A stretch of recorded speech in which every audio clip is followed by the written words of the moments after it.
Oh yeah! Will Mr. Andrew Sandifer comes on the chat? I don't know! Who's... Such suspense! Whoa, Andrew, can you hear me? Yes, I can. Hello. Wait, I can hear you and my audience can hear you as well, but they cannot see your beautiful face. So we're gonna fix that right now. I'm gonna put like a little intro of 5 seconds, and just stay right there, and we'll start the interview. All right? Okay. Sweet. Oh yeah.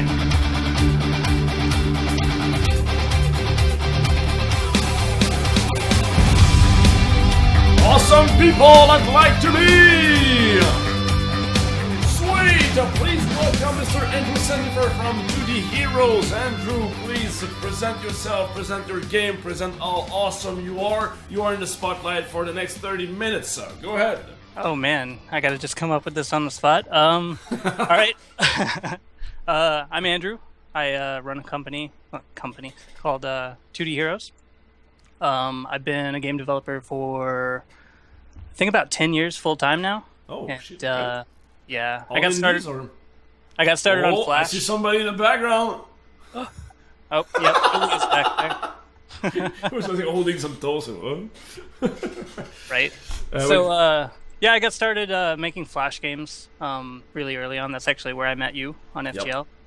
And recently I've just been like moving into Unity because, you know, Flash is dead or whatever. But I still make Flash games. I like how you're on your defense on this one. Right. Oh, Flash is still alive. You're okay, Lach. But yeah, I mean, so you are you were a game developer for the past 10 years. You said all indies, or were you working on the company first, or?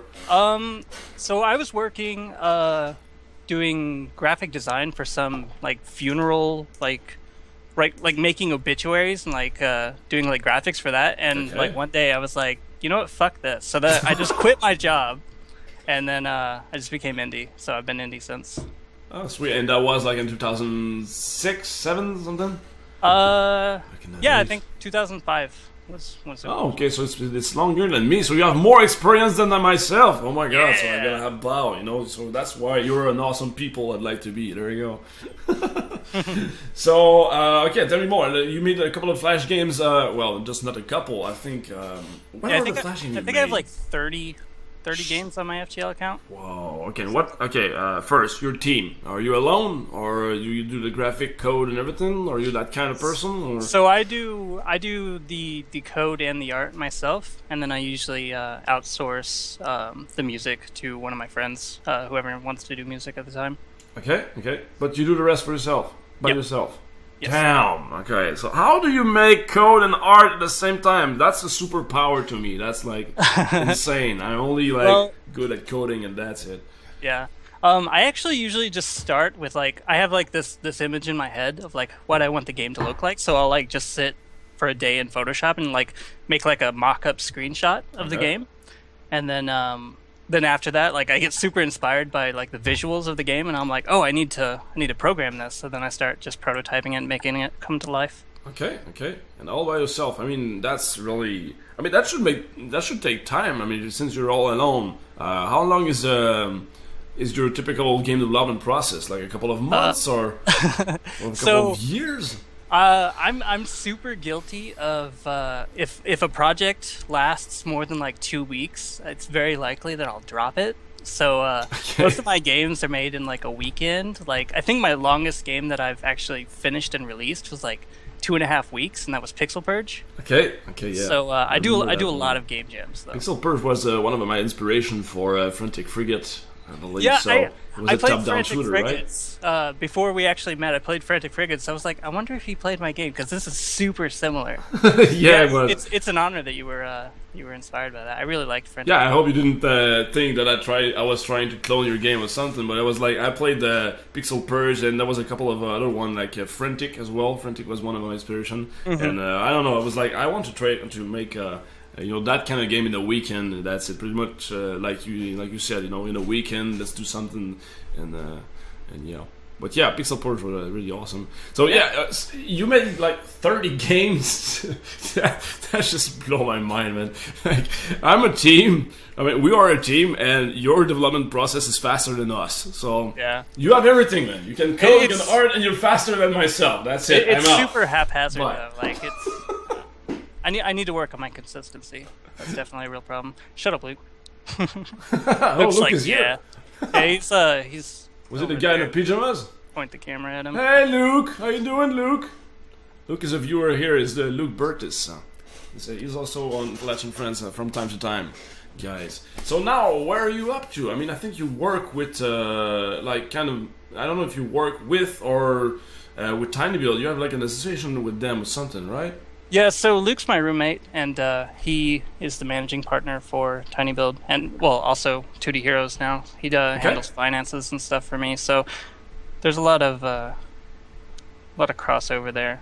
Okay, cool. And what are you working on these days? I was working on well, you know BitBrawlers. I was working on that. Yeah. And then I kind of like there was a lot of other brawler games coming out at the same time. So I kind of like let that kind of slip into the back burner until I figure out like how I'm going to differentiate that from all the other brawlers. Mm-hmm. Right now, or most recently, I was working on a voxel-based survival game. Yeah, I saw that. I saw that on Facebook. Yeah, that was the screenshot that you posted on that little splash, the one I sent you. I made that and then I showed it at Power Play and I didn't really get like the reception that I wanted from it, so I've just been prototyping a lot lately, seeing what can be fun. So you scratched that as well, the 2D Survivor one. Well, it's not scratched. It's just kind of like I said, like I try to, just stay as enthused as I can about a project, and if something like becomes kind of boring, I just switch until I like get inspiration to come back to it. Okay. And now you're just prototyping on some project here and there. You have something to show us? Do you have something? I don't have anything to show today, unfortunately. I've been watching your stream a lot lately, so I'm gonna start streaming again. That's something I'm really passionate about, and I want to make something that's kind of like an MMO kind of interactive thing that I can get people involved in from the stream, and then they can see what they're doing on the stream. Because I was really inspired by your LachhhAndFriends RPG pitch. Okay, yeah. That really resonated with me, so I want to do something similar to that. Oh, sweet, man. Okay, so we can totally, talk with each other if you want, like after the interview or something. We can definitely do something, man. Just to, brainstorms or whatever. Because that's really a project I really want to do, and, I'm trying to check out for a team and everything these days. So, yeah, cool. I mean, I think that there's some games with Twitch. Twitch is such an awesome platform, and there are some games for Twitch, but they are not. How can I say that? There are some really games that stands out, like for example, Choice Chamber, who are really like entitled, which are really like designed for Twitch at the core. Most of the games are much like, okay, I'm gonna add the layer on Twitch on top of my game. It's not like, okay, Twitch will be part of the core, just like a Choice Chamber. And I feel like it's just like at the beginning of that era over there. I really can't wait to see what kind of games that people will do for Twitch, actually. Mm-hmm.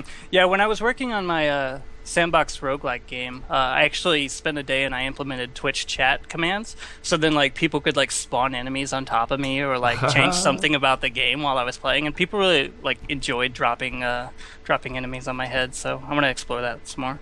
Yeah, because it's really awesome to be part of the show. You're watching something, but you're not watching television because you can interact with what's happening on the screen and with the guy. So I feel like there's really something cool to do with that. Yeah. All right, let's go back to the question. Actually, guys, you know that you can use my tool. My tool I just finished. I'm talking to the audience right now. The tool I just tried to finish just like before the interview, and I think I did not have time to finish. I'm gonna go check the list of questions. Hang on. So the thing is, I built a little tool. Okay, there it is. I built little tools to for the audience to send question to you, Mr. Andrew. So fantastic. I don't know who said them though. Whoops! My tool sucks. Okay, I want to fix that up on the next interview. What is the hardest part of game development? The hardest part of game development, and it's super cliche to say this, but it is the last 10%. Yeah. Like there's like the saying that like the first half of the game takes 90% of the time, and then the second half takes 90% of the time. That is super true. Like once you get like your idea there and playable, it's really hard to like push that so that it's like commercializable. Yeah. Right. Yeah. Because like UI stuff, I really hate doing UI.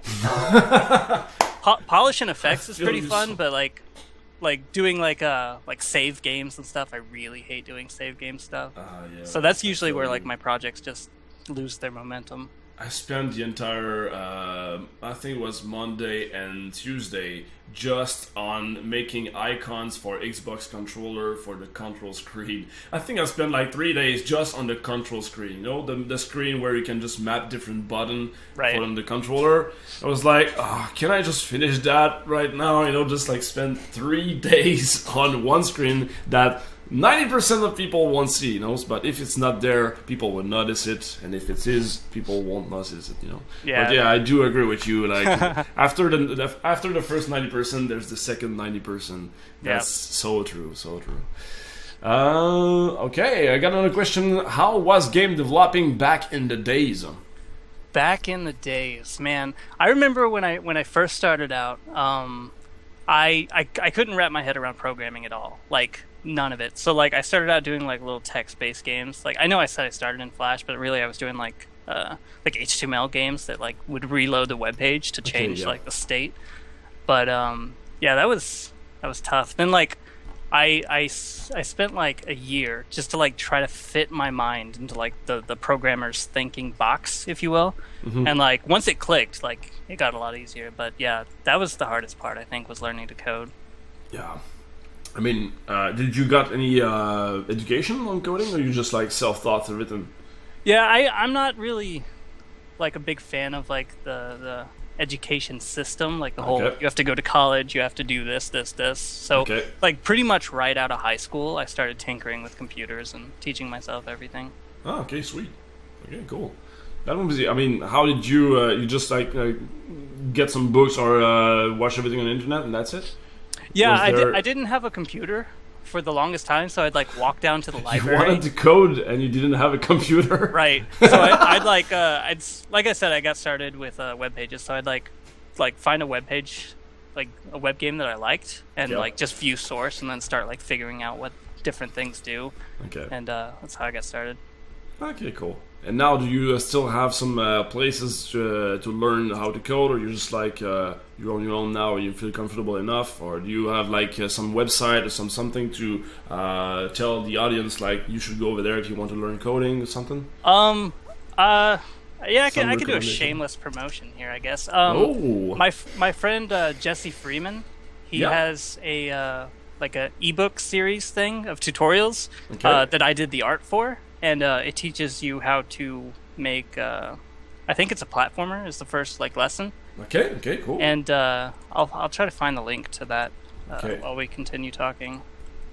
And Jesse Freeman, is this there's a Jesse Freeman hosting me on the show, like there. Same one. Is that it? Oh, okay, cool. Yeah, sure. Go ahead. I mean, he's hosting the show so many times, so please do spam everybody.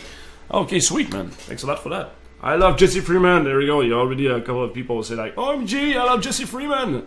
So yeah, he's a rock star already. Yeah. So he commissioned me to do a bunch of just pixel art assets for him to use in like his tutorial series. So like I spent a few months making a bunch of art for him.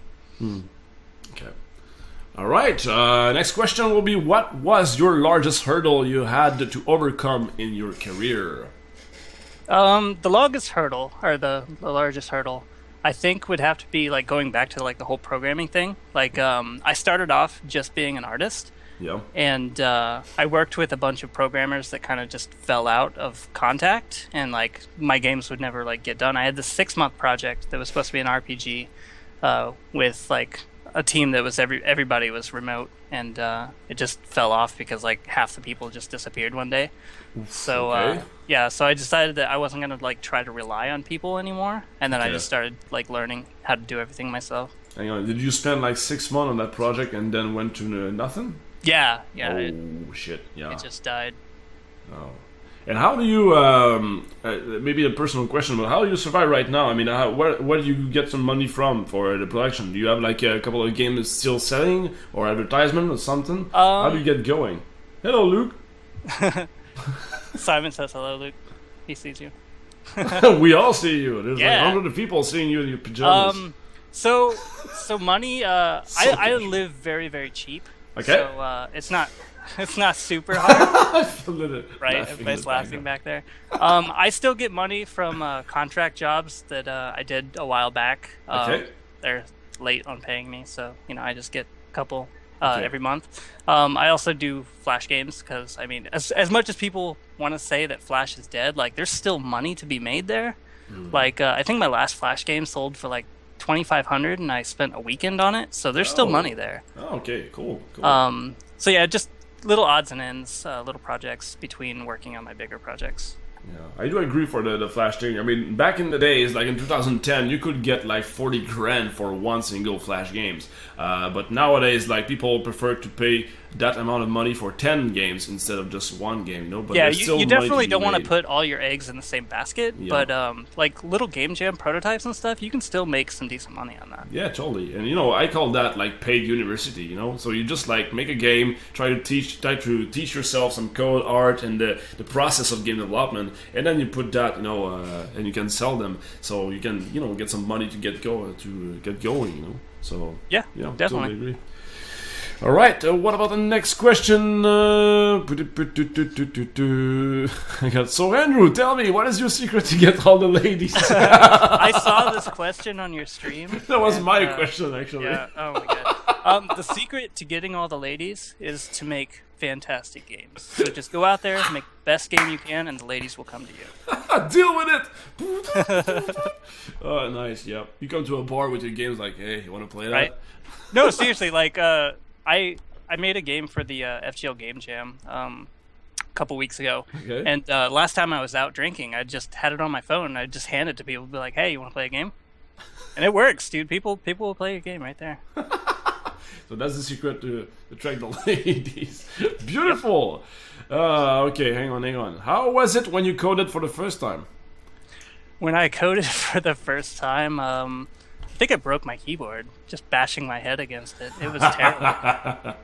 Like, I think the first game I programmed like myself was like a little shooting game in AS2. Like you'd move this little cannon back and forth and then shoot up at, like, there was a bat flying at the top. I used to run a web MMO kind of thing, and like I made it as a Halloween event for that. So yeah, it was just like a little gun that moved back and forth, and you shoot the bat with pumpkins. It was like a pumpkin launcher. Okay. And you just tried to get as high score as you can, and it took me way longer than I wanted it to. But you scope small though. You did scope small, no? Yeah. So yeah, it's really hard. I mean, you don't know how much not features, but how much details there is into game development. That's insane. Right. So a lot of things are taken for granted, but when you actually have to do it, it's like, oh shit, I have to do that. Yeah, there's a lot of stuff that, like, even having the experience I have, like, there's a lot of stuff that I just won't think about when I have an idea, and then I get into it, and I'm like, oh crap, I got to do this, and this before I can even think about that. Yeah, totally. So yeah. All right, I got one last question actually in my tools, or if you guys want to still ask more questions, please do it in the chat. All right, just like hashtag Latch or something, so I can see it in red in my chat, and go ahead if you have other question. But my question right now: how do you prevent burnout? I like that question actually. How do I prevent burnout? Yeah. Are you like working 80 hours a week or something like that, or? I think the biggest thing I do to cope with it is to just, like, because I have super project ADD, so I just keep as many ongoing projects as possible, and then, like, if I get stuck or bored with something, I just jump to the next one. I do not recommend doing this because you'll never finish anything, but that's what I personally do. Okay, sweet. But do you work? How much do you work on a week? I'm usually at my computer either working or playing League of Legends, like 100% of the day. So. Okay. Even weekends and everything? Oh yeah, I don't even know what a weekend is. I just keep on trucking. So you just work and that's it. So you don't have any schedule or whatever. Just like do your thing and that's it. Nope. Oh, sweet. Roll out of bed, get on the computer, check streams out. I usually have a stream on my other monitor while I work. Okay. And when do you when you will be back on streaming? I'm actually going to. I think you're hosting FGL after this stream. Am I right? I am not aware of that. Oh, Maybe. I think they said so. Anyway, they're gonna stream later today, and then I think I'm gonna stream after them. So Okay. sometime today, yeah. Okay, cool. Because whenever you want, man, I can host you. So yeah. Yeah, that'd be great. I want to see like how you do in Unity. Yeah, actually, I'm gonna work on my stream overlay today on stream. So just, like put my stream up there and then just start sketching out, seeing what I can come up with. Okay, cool. I just like read a question in the chat. On a scale from 1 to Unity, how dead is Flash? Laughing about that too. We got FGL Game Night a real question. FGL Game Night. Hey, hang on. Hey, Andrew, how do you sell your Flash game? Is there a website that helps? There's this great website called FGL where you can go to sell your Flash game. They do all the work for you, so you just upload your game and then you make money. FGL.com. I'm gonna write that down right now. I'm gonna spam you guys because they are awesome. I like them. Okay, what about that? But where is it? Where did you get the whiteboard? That whiteboard, we actually don't use it as much as we thought we would. We need to start using it more. So I was in an incubator program ran by my roommate Luke called House of Games, and everybody was like, "Yeah, we need a whiteboard so we could prototype." And then he bought it for us, and then nobody used it. So now it's in our and then nobody used it. Sweet. Oh, we got somebody saying like, "I went through your games and I just recognized Tower of Greed. How was it? Like, it was one of my childhood games I played. How was it when making Tower of Greed?" Tower of Greed was one of your popular game, right? Yeah, I think we got like 6 million plays on that. Whoa, nice. Over the lifetime. But yeah, Tower of Greed, that was actually my first pixel art game. Like, and like I just fell in love with doing pixel art after that game. Like I made it in the Game Boy Color resolution with only 24 colors, and I liked working within the strict limitations that I set. So I just became addicted to that, and yeah, it's one of my favorite games still. Sweet. And you have some. I think that you have some game like paid on your website, right? Did you release anything on Steam yet? You had like a bundle of games recently that you were. Yeah, I was working on that, and I really need to get back to that. I was bundling all of my popular games from Flash, porting them over to Unity, and then releasing it as a bundle. It is on my website. I wouldn't recommend buying it right now because I haven't worked on it in a while. But I need to update my website with my stuff. And no, it's not on Steam yet. Once it's like more fleshed out, I plan to put it on Greenlight and see if it'll get through. Okay, cool. Appreciate your honesty, man. Okay, we're gonna take one last question. Hang on. Do you still do lots of prototyping, crazy prototyper? You? Yes. So I think, like you mentioned weekends before. I think pretty much every weekend I take the 2 days of the weekend and just like see what I can come up with. Like I just sit down and prototype just different ideas. Usually starts with a mock-up, like I said. Like I'll just make a little screenshot in Photoshop and then start coding it and see what comes from it. Okay, cool. And do you like play test them just to see how the people react to it, or you just go with the feeling? I usually don't release them unless like I feel like I have something really strong. I've like 100 projects of just prototypes on my computer that I should probably put on my website sometime soon. Okay. We got another question actually from Mark saying, what software do you use for pixel art and animations? I usually just use Photoshop. I know there's a lot of better tools for doing that stuff, but I've been using Photoshop like my entire career, so I just keep using that. So you do that for arts and animation as well? Just like... yeah. Oh yeah. How do you handle my animation? You can do that in Photoshop? I didn't even know that. I don't know if there's animation tools in Photoshop, but I just like put the sprite next to each other and like eyeball it. Oh, okay. Sweet. Alright, any other question, guys? I will take like one last. I said that like 3 times already. Hang on. Andrew, how many of your games have pirate Easter eggs? And that will be the very last question. Pirate Easter eggs. I think I only have one game with an actual pirate in it, and that's the Sandbox roguelike game, the 3D one. Okay, the one that you were working on. Yeah. Okay, sweet. All right, so yeah, man, I don't want to take too much of your time, so thank you very much for being on the show, man. No problem. Do you have anything to tell, like, where can we get stay updated for what comes from 2DHeroes? Please, you're in the spotlight. Spam people over here. Yeah, so basically, I'm gonna ask you guys a favor. If you guys can just like every so often just tweet at me, be like, "Hey, why aren't you streaming?" That way I know that I need to be streaming. I think August 1st, I'm gonna try to start a daily streaming schedule. Okay. So definitely just follow my my stream name on here. Okay. And I'll be streaming there. So we have the permission to poke you every single day. Say, hey, why aren't you streaming yet? Hey. Yeah, spam me every day. Like whenever you go offline, just say, "Hey, it's your turn to start streaming," and I will jump on it. All right, I will do something for that. I'm making the animation for that. Hey, are you streaming? Something that comes up. Right. I'll do something. All right, thank you very much for your time, Andrew. It was great to have you on the show, man. All right, see you around and say hello to Luke in pajamas behind. Bye. See you around, man. See ya.